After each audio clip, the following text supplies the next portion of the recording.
Assalamualaikum warahmatullahi wabarakatuh. Nama saya Dita Anggreni Putri dari kelas 11 Media. Di sini saya akan menjelaskan jawaban-jawaban soal dari buku paket fisika halaman 447, 453, dan 460. Oke, langsung aja kita ke soalnya. Untuk soal yang pertama, Anda sedang mengendarai motor menuju sebuah batu karang dan Anda membunyikan klakson. Apakah ada suatu efek Doppler dari bunyi ketika Anda mendengar gema atau pantulan bunyi? Jelaskan. Jadi jawabannya, kita harus ketahui dulu, efek Doppler itu adalah perubahan frekuensi atau panjang dari sebuah sumber gelombang yang diterima oleh pengamat jika sumber suara atau gelombang tersebut bergerak relatif terhadap pengamat atau pendengar. Disoalkan ditanyakan apakah ada suatu efek Doppler dari bunyi ketika Anda mendengar gema atau pantulan bunyi. Jawabannya itu ada, karena gelombang bunyi dari sumber yang bergerak mengalami tekanan yang memberi nada atau frekuensi yang lebih tinggi. Sementara gelombang bunyi dari benda yang menjauh menjadi rendah, sehingga nadanya semakin rendah.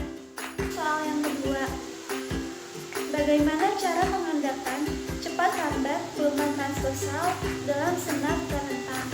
Jadi jawabannya itu, menurut Melde, kecepatan rampat gelombang transversal pada senar yaitu V sama dengan akar F per mu sama dengan akar F kali L per M.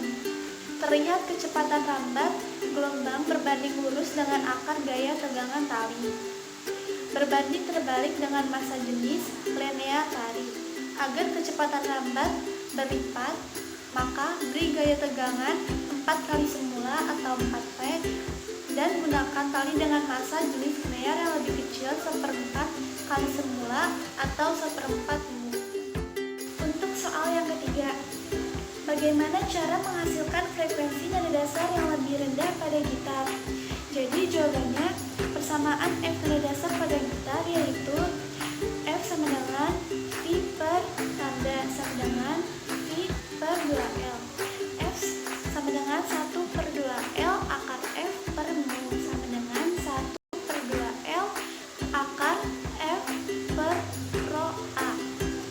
Untuk mengetahui hasil dari frekuensi, tinggi rendah nada tergantung pada besar kecilnya frekuensi, sedangkan kuat satu nada tergantung amplitudo.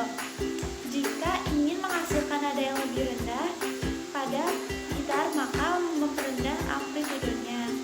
Untuk itu, senar gitar dipetik perlahan sehingga menghasilkan nada yang rendah. Soal yang keempat, mengapa jika Anda memetik senar gitar yang di bawah, suaranya lebih nyaring daripada ketika Anda memetik senar yang di atas? Sesuai dengan persamaannya, F1 sama dengan 1/2L akar F per L kali A. Karena tegangannya berbeda, serta diameter penampangan juga berbeda. Semakin ke bawah, diameter penampang semakin kecil, dan tegangannya semakin besar, sehingga menghasilkan frekuensi yang lebih tinggi. Frekuensi yang lebih tinggi itulah yang diidentifikasikan oleh telinga manusia sebagai suara nyaring. Ini nomor kelima, amplitudo suatu gelombang digandakan.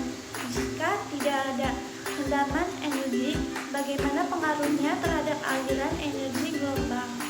Jawabannya, yaitu terdapat rumus E sama dengan 2 kali N kali R pangkat 2 kali F pangkat 2 dan kali A pangkat 2. Aliran bunyi sebanding dengan amplitudo. Jika amplitudo diperbesar tanpa rendaman, berarti tidak ada energi yang hilang, maka aliran energi menjadi semakin besar. Soal yang keenam, bagaimana perubahan amplitudo dan intensitas gelombang gempa atau muka gelombang berbentuk bola jika jarak dari sumber digandakan? Jawabannya, terdapat persamaan I sama dengan rho per A sama dengan rho per V R pangkat 2. I sama dengan I per R akar 2.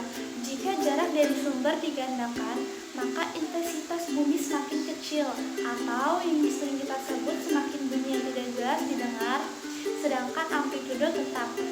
Jadi jika R bertambah, maka Y harus berkurang. Itu dari saya, semoga bermanfaat.